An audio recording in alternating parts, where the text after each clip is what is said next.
Olá, e aí? Que bom que você está aqui.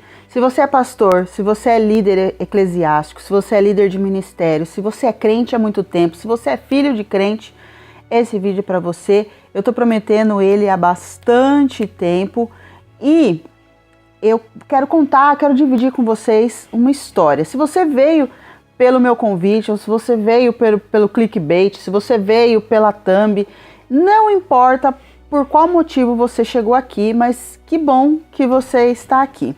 E esse vídeo, já vou avisar para você, vai ser um vídeo longo, porque eu vou contar uma história para vocês, a minha história nessa caminhada.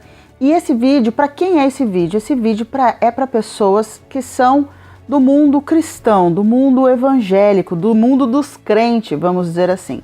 Então, se você não é desse mundo, você está liberado para ir embora, não quero ouvir esse assunto. Ou se você está curioso, então pega sua xícara aí, seu copo de água, sua xícara de café, senta comigo que eu vou contar uma história para vocês, tá? Então, eu sou uma pessoa criada, crescida, nascida, forjada no Evangelho. Então eu acredito em Deus, eu acredito que Jesus é o Filho de Deus, eu acredito que Jesus é o único mediador entre Deus e o ser humano, que ele é o único suficiente Salvador. Eu acredito que ele veio à Terra em formato de homem, né? O Deus que se fez homem. Eu acredito que ele morreu na cruz para nos salvar, para me salvar e salvar toda a humanidade do nosso pecado. Então eu acredito na Bíblia também, tá?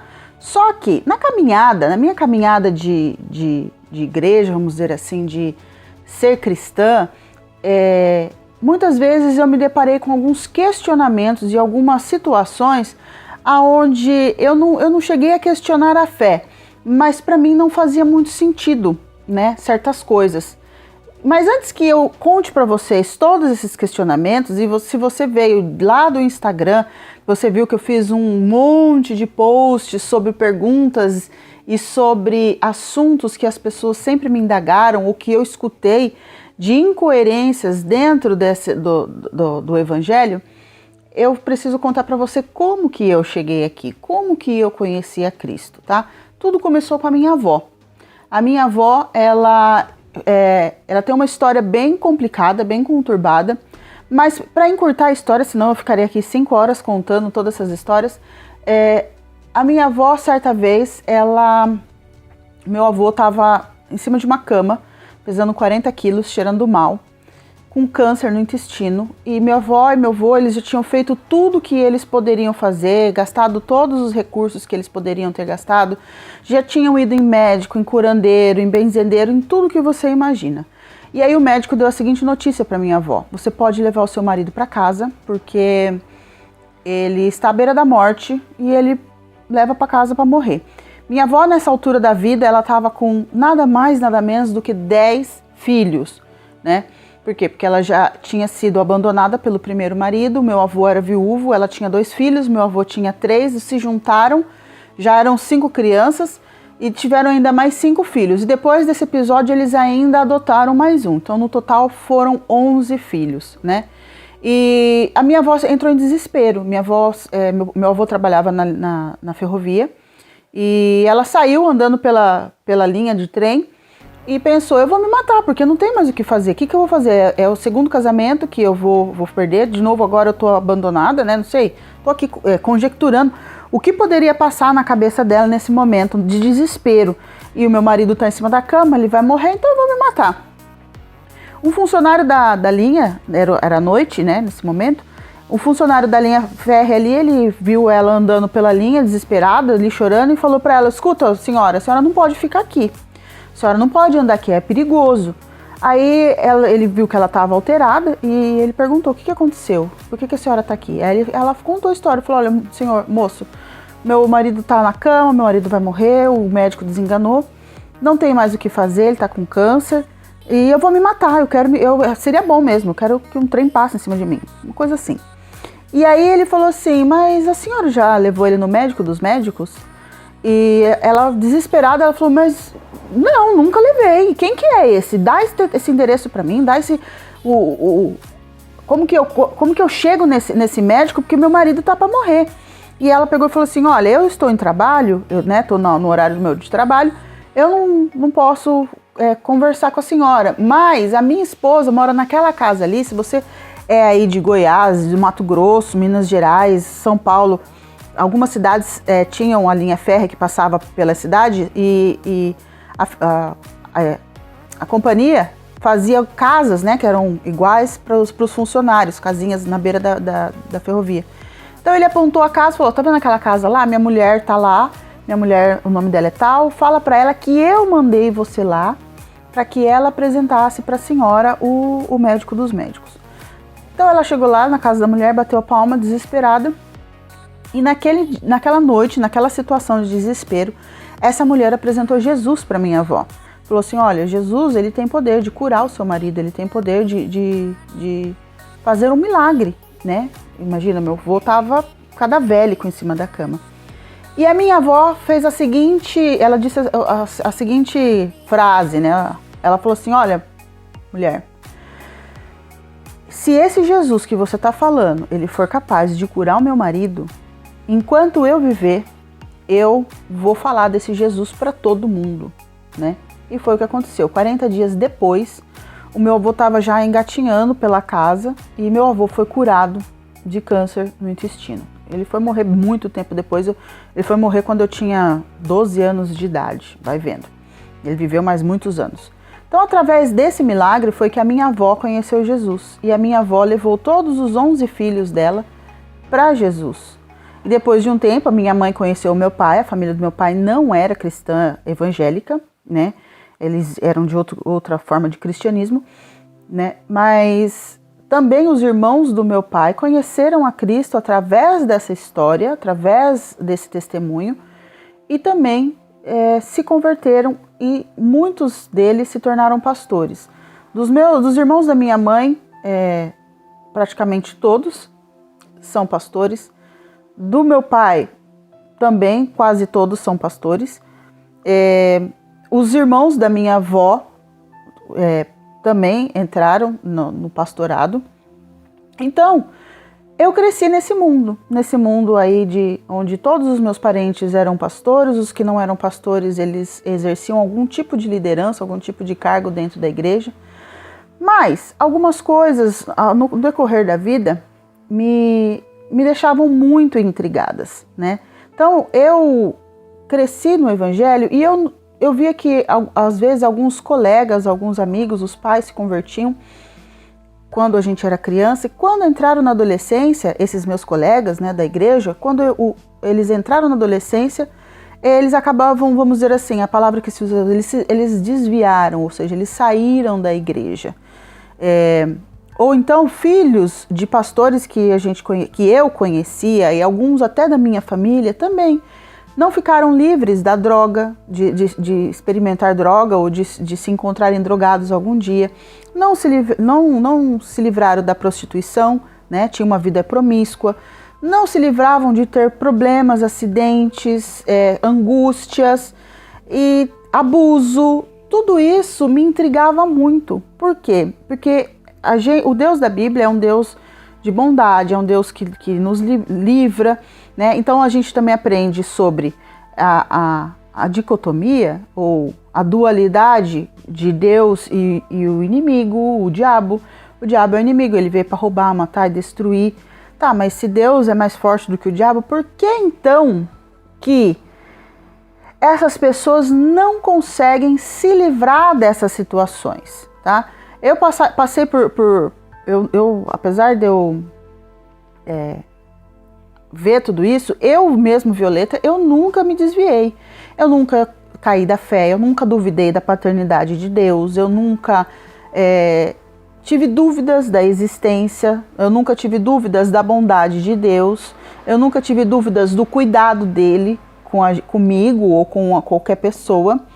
Mas eu encontrava pessoas que tinham experimentado mais ou menos a mesma trajetória, onde nasceram no Evangelho, mas em algum momento eles experimentavam estar fora do Evangelho, ou se desviar, ou cair, ou pecar de uma forma grave.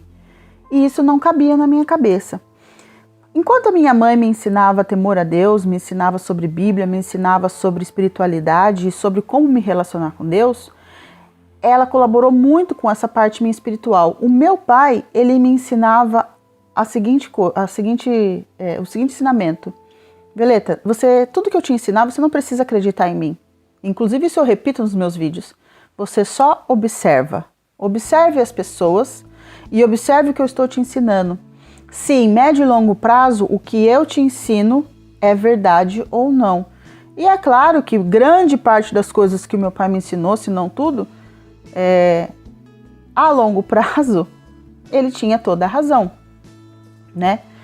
Então, eu cresci com 14 anos, eu já era líder na igreja, eu liderava adolescentes, eu liderei grupo de coreografia, fui líder de grupo de jovens, me casei da forma como manda o figurino, nunca fiz nada errado, eu fazia de tudo para ser exemplo aonde eu estivesse, tá? Tanto eu quanto o meu relacionamento, meu marido, a minha vida, tudo sempre foi pautado em cima de fazer dar certo e fazer da melhor forma possível. E isso, de uma forma ou de outra, me colocava numa posição onde as pessoas queriam copiar a minha vida.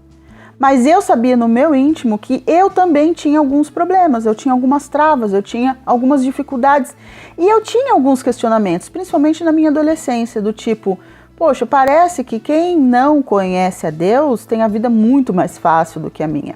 E várias vezes eu fiquei me questionando, né, os meus 15 minutos de crise, até respondi isso para um colega meu esses dias, eu tive 15 minutos de crise, mas 15 minutos de cada vez. Então, claro, são vários momentos na vida, principalmente da juventude e da adolescência, que eu me perguntava, será que isso vale a pena? Será que não tem um outro caminho? Outra coisa, eu tive um caso na minha família de um moço que ele se envolveu com drogas, claro, porque tinha um histórico que só poderia levar para esse lugar, mas ele oscilava entre uma hora com Deus, outra hora nas drogas, uma hora com Deus, outra hora nas drogas. E esse rapaz, esse moço, que já é um homem, ele tinha dons de milagre, ele orava, as coisas aconteciam. E eu indagava a Deus, muitas vezes eu indagava a Deus por que ele ora para as pessoas e as coisas acontecem, eu faço tudo bonitinho, tudo certinho, eu não piso fora da faixa e parece que minhas orações não são atendidas. Então, as minhas crises eram essa, mas eu nunca duvidei da existência de Deus, nem da paternidade dele. Só que a vida vai levando a gente por caminhos onde, se eu tenho esses questionamentos, eu também queria uma resposta. E eu fui atrás dessas respostas. Eu fui estudar, eu fui ler, eu fui me informar. E o que me chocava e me fazia fazer muitos questionamentos era a minha avó, assim como muitos dos meus tios e primos que se tornaram pastores, a vida deles não era fácil. Eles tinham eles estavam sujeitos a intempéries, a dores, a problemas que uma pessoa do mundo, como diz aí no mundo evangélico, também estariam. E muitas vezes parecia até que era mais dolorido. Os meus parentes e os meus amigos, os meus conhecidos que eram pastores também sempre enfrentaram demais a questão da ingratidão. A pessoa chega na igreja totalmente arrasada, emocional e espiritualmente falando. O pastor vai ali, ele ajuda, ele colabora, ele ensina, ele direciona, mas dia menos dia essa pessoa acabava se voltando contra ela. Então são injustiças que não fazem sentido algum frente ao que o evangelho prega. E isso me tirava do meu lugar de conforto. Me tirava. Por que o filho do pastor é abusado? Por que a filha do pastor ou do líder acaba entrando na homossexualidade, sendo que a Bíblia diz que não deveria ser assim? Por que existe pastor que é ladrão? Por que existe pastor que bate na esposa? Por que existe crente que fala mal dos outros? Por que eu sendo crente, eu tenho que dar o exemplo para todo mundo, mas todo mundo pode fazer o que quer? Então isso me cansava demais, assim, e me tirava. A única coisa que me tirava do meu eixo, assim, que me fazia pensar e fazer questionamentos, era isso. E por que eu fiz esse vídeo? Justamente porque às vezes a gente olha para certas pessoas que, vamos dizer, estão no mundo, ou pessoas que nem conhecem a Deus, ou que moram lá no meio do mato, passaram uma vida aparentemente tranquila. Se casaram, tiveram seus filhos deram certo na vida, eles prosperaram, e essas pessoas não conhecem a Deus. E a promessa é de que se nós quisermos, se nós ouvirmos a palavra de Deus e fizermos aquilo que Ele pede, aquilo que Ele instrui, a gente vai comer o melhor dessa terra. E muitas vezes nós estamos dentro da igreja, com a palavra de Deus na mão, fazendo a vontade de Deus, muitas vezes dentro de uma vida de santificação, orando, jejuando, se separando, tentando não fazer nada errado, e colhendo ou comendo o pão que o diabo amassou, como diz o ditado. Isso não faz sentido. Não faz sentido nenhum. Mas eu fui atrás de respostas. E uma das coisas que eu descobri é que a própria Bíblia, onde nós nos pautamos para ter essa vida de santidade, é o livro que nos traz instruções e regras para serem seguidas. Que são regras muito mais fortes do que uma simples lei. É um princípio. Todas as vezes que nós ferimos algum princípio, o que é um princípio? É uma lei que não muda. Que nem nós temos aí o princípio da colheita. Se você plantar uma semente, vai nascer alguma coisa. É extremamente absoluto? Não, porque se você também planta uma semente que ela é ruim, ou que é doente, ou que é morta, você também não vai colher. Então, esses pequenos poréns, os se, essas pequenas condicionais é que a gente muitas vezes não está ligado, tá? O tempo se passou, né? Eu acabei estudando muita coisa, indo atrás dessas respostas, e eu quero dividir com vocês que sim, existe uma resposta, existe um motivo, existe uma explicação, existe uma razão pela qual essas incoerências ocorrem. E a incoerência, ela não está baseada na ineficiência de Deus ou porque, talvez Deus tenha te enganado. Porque às vezes quando a pessoa se desvia, quando ela sai da igreja, ou quando ela abandona o cristianismo, eu acho que a pessoa que uma vez ela experimentou o cristianismo, ela não consegue abandonar o cristianismo 100%. Isso sempre vai estar dentro dela. Mas quando a pessoa, vamos dizer assim, ela sai da igreja, ela sai por conta dessas incoerências, desses questionamentos, de parecer que eu faço tudo certo, mas eu não colho o resultado do meu trabalho. Ou acho que isso não vai valer a pena no final das contas.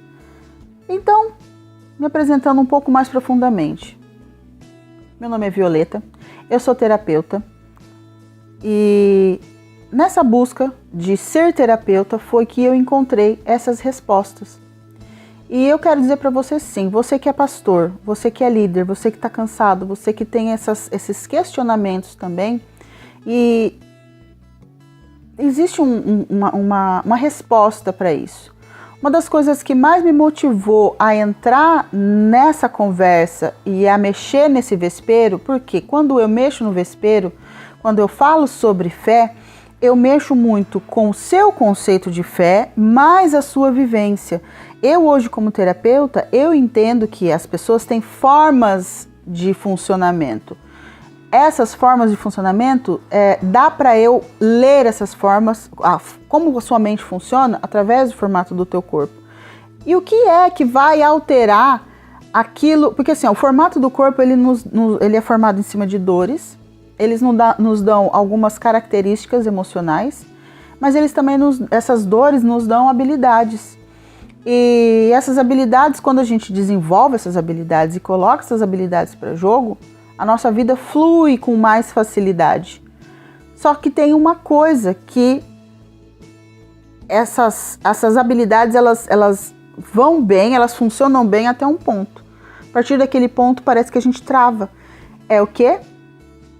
São essas regras e princípios. Quando a gente esbarra nessas regras e princípios, de não cumpri-las ou não cumprir da forma correta, não adianta eu saber os meus traços, não adianta eu estar com os meus traços totalmente no recurso, porque alguma coisa vai dar errado, que é a sistêmica. Então hoje eu sou uma terapeuta analista corporal sistêmica, e a sistêmica traz todas as regras e todas as leis e todos os princípios que já estão descritos na Bíblia.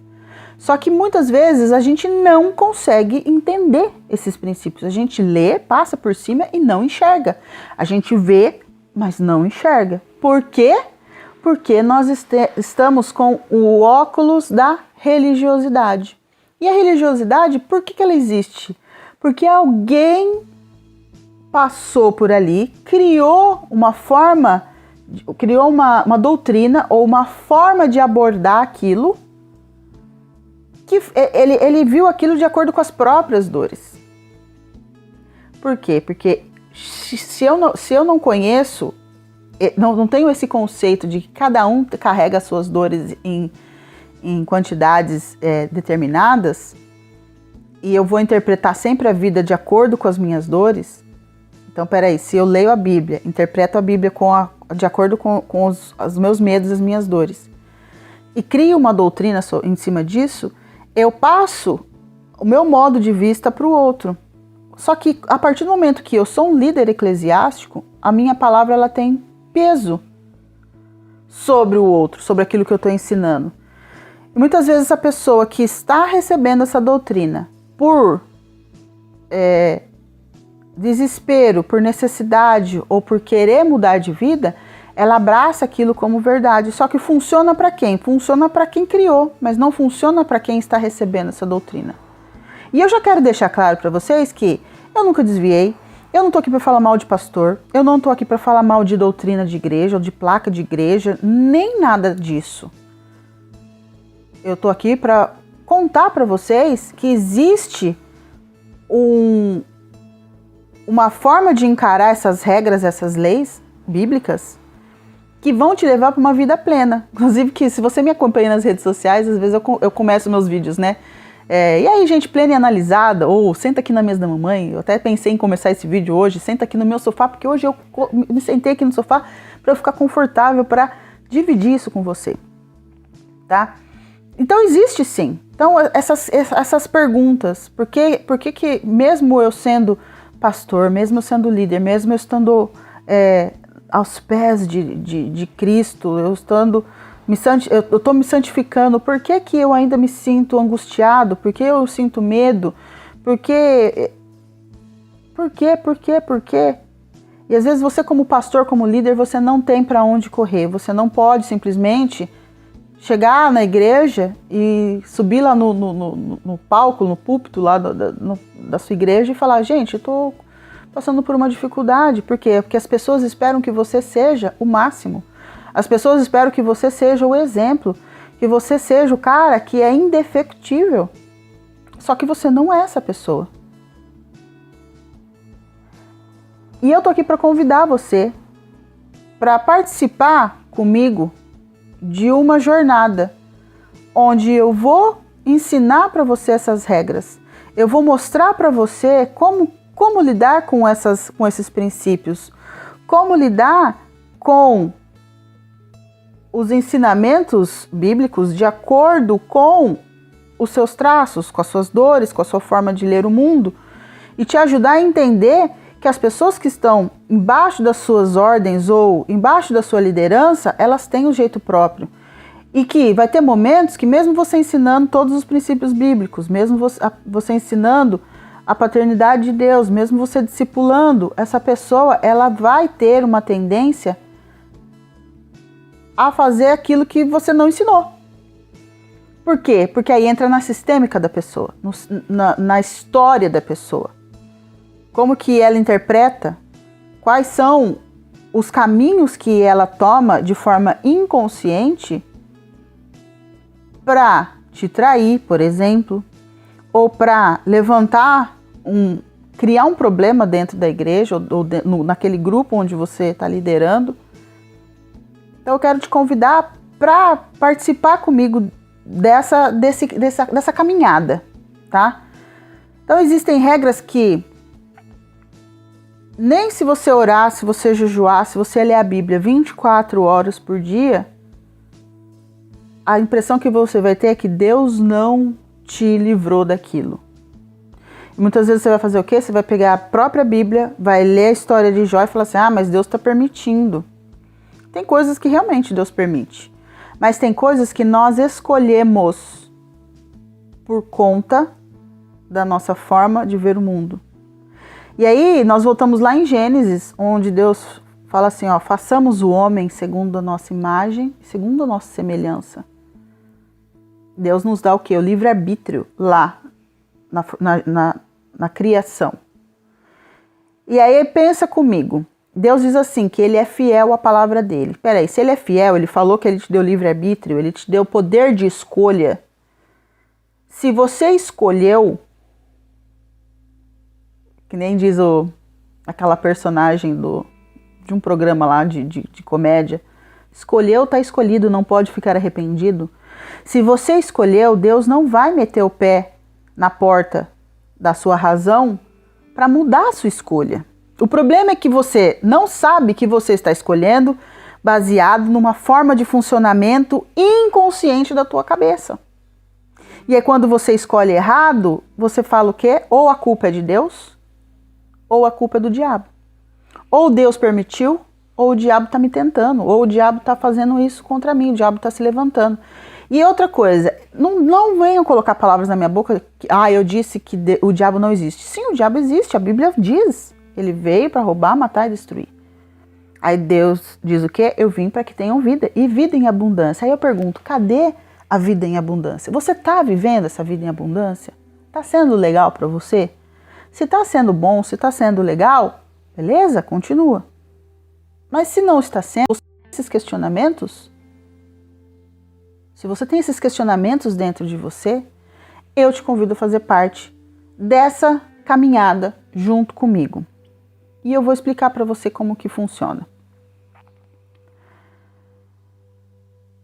Nós faremos uma caminhada onde eu vou explicar para vocês como que você identifica a sua forma de funcionamento, como você identifica no outro, como que você analisa a sua história,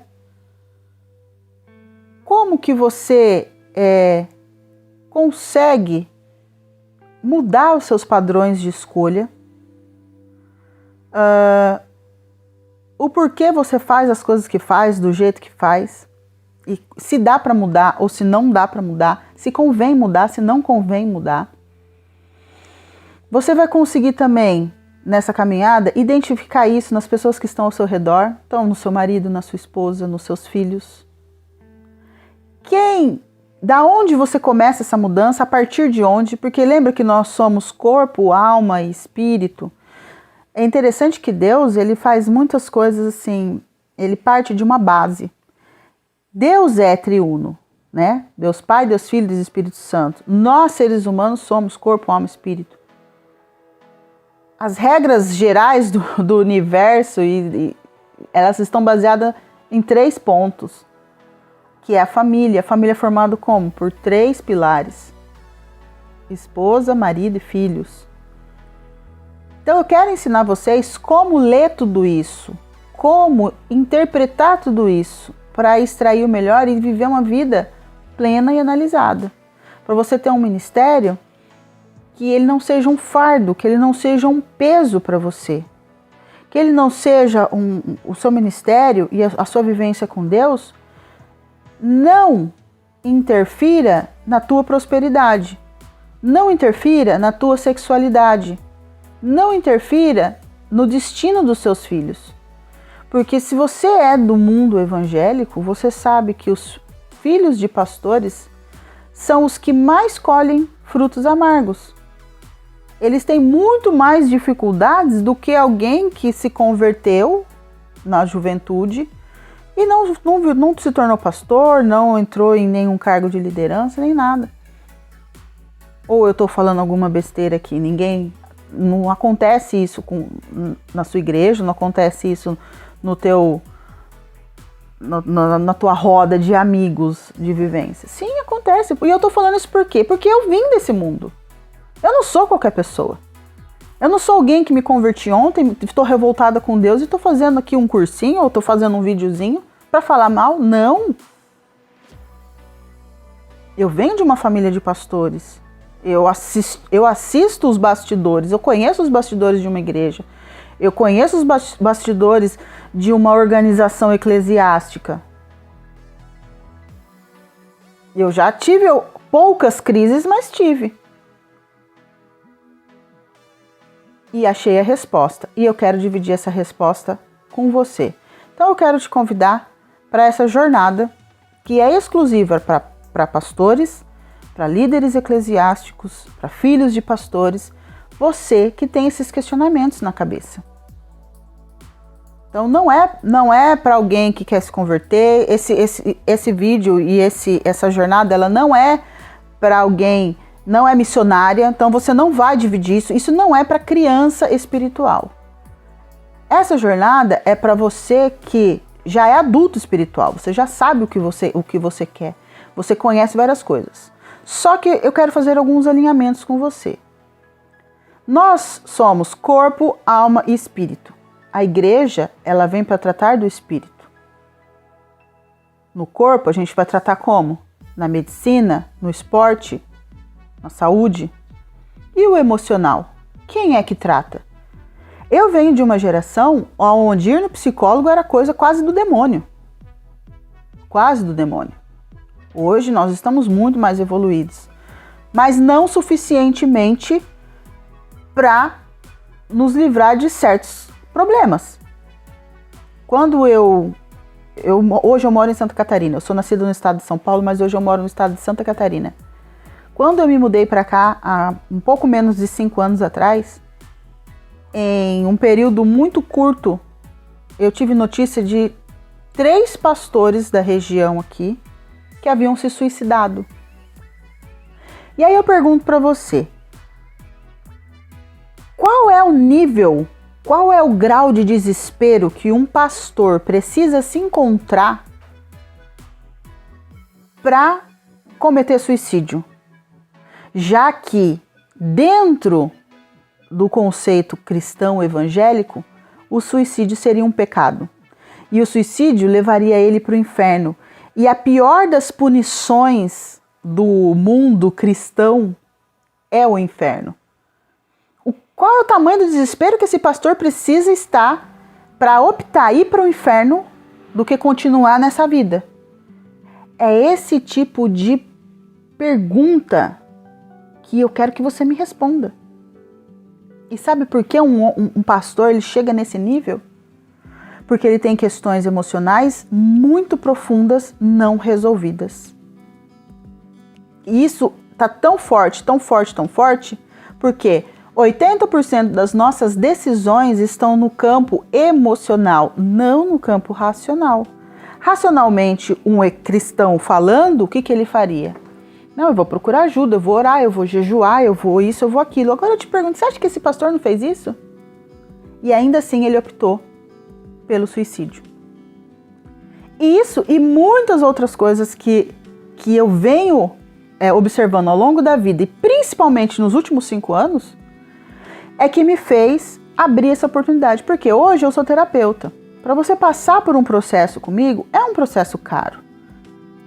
É um processo que não sai por menos de R$2.000 de largada. Só que se você optar em entrar comigo nessa jornada, você vai pagar um valor muito menor. Onde eu vou ensinar tudo essas nuances para você. Como se ler, como ler os outros, como identificar esses problemas na sua sistêmica, na sua história. Para você não repetir isso com seus filhos, não repetir isso com os seus liderados. Para você não tomar caminhos que depois você vai fazer o quê? Vai cair na religiosidade, colocando a culpa no diabo. Ou dizendo, é a vontade de Deus. O que não tem coerência nenhuma com aquilo que você prega. Porque a Bíblia diz que nosso Deus é o Deus dos exércitos, é o dono do ouro e da prata. Que nós teríamos poder para fazer coisas iguais a Cristo e ainda maiores, e você não está fazendo. Por quê? Porque tem coisas que estão te travando no emocional.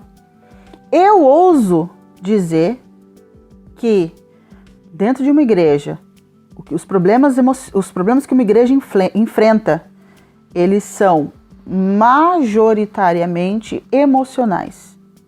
Então a igreja ela é um lugar para nós nos desenvolvermos espiritualmente, mas a gente não consegue desenvolver espiritualmente. Por quê? Porque o emocional está totalmente abalado.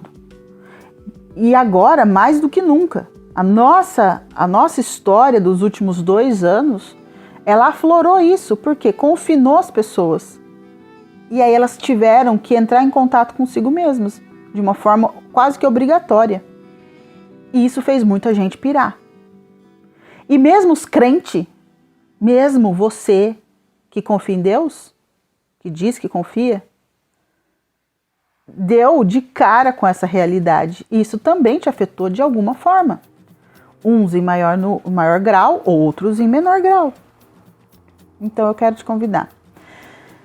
Embaixo desse vídeo vai ter um link que vai te encaminhar para a página de compra. Sim, você vai comprar. Mas, Violeta, mas se você quer ajudar, por que você não dá de graça? Não, porque tudo que é de graça não tem o devido valor. E outra, eu vou disponibilizar do meu tempo. Você vai assistir vários vídeos onde eu vou explicar. Esses vídeos, você precisa entender uma coisa. Eu não estou aqui como pastora, não sou pastora. Não estou aqui como líder, não sou líder de igreja. Não estou aqui como alguém que carrega alguma denominação. Não estou carregando. Não estou aqui para desenvolver a sua espiritualidade, até porque eu já disse que esse vídeo não é para criança, é para gente que já se conhece espiritualmente, já tem uma certa inteligência espiritual. Não é isso. Não sou profeta, não sou teóloga e eu não vou tratar de nenhum assunto relacionado a esses pontos que eu acabei de falar. Nós vamos cuidar estritamente do emocional. Como que o emocional está ferrando a tua saúde física? Como que o emocional está ferrando a tua espiritualidade e como você ensina a espiritualidade para as outras pessoas? Como o seu emocional ele está te levando para tomar escolhas, fazer escolhas em relação à tua família, ao teu dinheiro, ao teu casamento, à tua sexualidade, que te levam para problemas e às vezes você fica cansado. Como que o teu emocional está te levando a ter um estilo de liderança onde você colha apenas o quê? Ingratidão. Não apenas, né? Sempre vai ter alguém grato, mas você sempre colhe ingratidão e isso te cansa. Isso mexe com você, isso tira a tua saúde. Então, clica nesse link aqui embaixo, faz a sua inscrição. É por um valor mínimo. E se você está assistindo esse vídeo entre julho até mais ou menos o dia 29 de agosto de 2022, você tem um voucher, onde você vai clicar no link e vai pôr o voucher lá. Sou rapidinho, tá? Por que sou rapidinho? Porque essa jornada ela vai começar só no final de agosto, dia 30 de agosto, vai ser liberada. E quem comprar antes, olha só, você tem uma pré-compra, você tem 1 mês e pouco, você vai ter 50% de desconto no valor total do curso. Entenderam? Então, espero vocês lá no curso, nessa jornada, que é específica para pastores, líderes eclesiásticos, líder de grupo, ou você que quer respostas. Você quer resposta e você quer ter um ministério que leve respostas? É lá que você tem que estar. Um beijo, um abraço e te espero lá.